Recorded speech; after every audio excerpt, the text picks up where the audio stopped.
नमस्कार, आप देख रहे हैं जनस्पर्श। आपके साथ मैं आंचल श्रीवास्तव।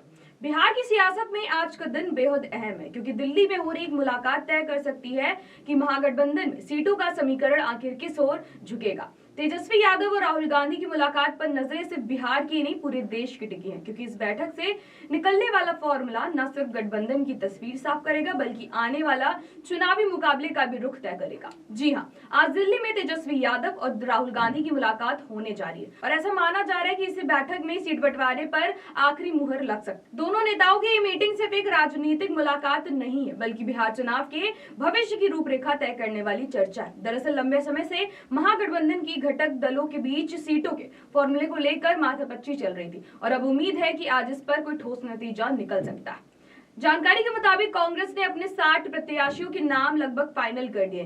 केंद्रीय चुनाव समिति की बैठक में इस पर चर्चा भी हो चुकी है और अब पार्टी सोमवार यानी 13 अक्टूबर को पहले चरण के उम्मीदवारों की घोषणा कर सकती है। इससे पहले 25 नामों को केंद्रीय समिति पहले से ही मंजूरी दे चुकी है। अब बात करते हैं उन दिग्गज नामों की जो इस बार मैदान में उतरने जा रहे हैं। कुटुंबा से राजेश राम, भागलपुर से अजीत शर्मा, कदवा से शकील अहमद खान, बक्सर से मुन्ना तिवारी, खगड़िया से छत्रपति यादव, मुजफ्फरपुर से विजेंद्र चौधरी और महाराजगंज से विजय शंकर दुबे। इन सभी नामों को लेकर कांग्रेस ने अपनी रणनीति लगभग तय कर ली है। इन नेताओं के समर्थकों में उत्साह साफ दिखाई दे रहा है और कई इलाकों में प्रचार की तैयारियां भी शुरू हो चुकी हैं।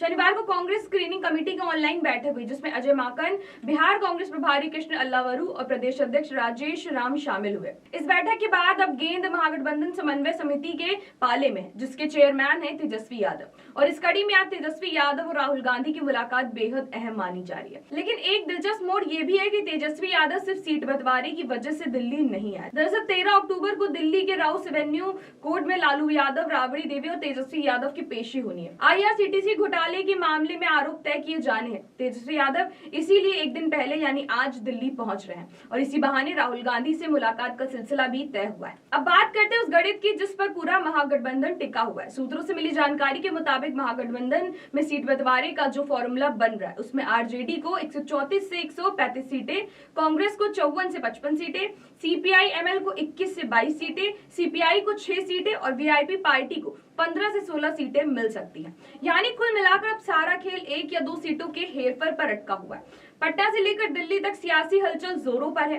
एक तरफ तेजस्वी यादव अपने सहयोगियों को मनाने में जुटे तो वहीं दूसरी तरफ एनडीए खेमे में भी रणनीति बैठकों का दौर जारी है। शनिवार को एनडीए के नेता दिल्ली में जुटे थे और अब रविवार को विपक्षी मोर्चे के नेता भी एक्टिव मोड में है। तो क्या आज तय हो जाएगा बिहार चुनाव का महागठबंधन फॉर्मूला? क्या राहुल गांधी और तेजस्वी यादव के बीच सीट बंटवारे पर सहमति बन पाएगी और क्या सोमवार को कांग्रेस अपने पहले चरण के प्रत्याशियों का ऐलान कर देगी? इन सब सवालों के जवाब आने वाले 48 घंटे में मिलेंगे क्योंकि बिहार की सियासत इस वक्त सबसे नाजुक और दिलचस्प मोड़ पर खड़ी है। फिलहाल नजरें दिल्ली पर है और सियासी नजारे लगातार बदल रहे हैं। तो ऐसी देश और दुनिया की बड़ी खबरों पर नजर रखने के लिए आप जुड़े रहिए जनस्पर्श के साथ। नमस्कार।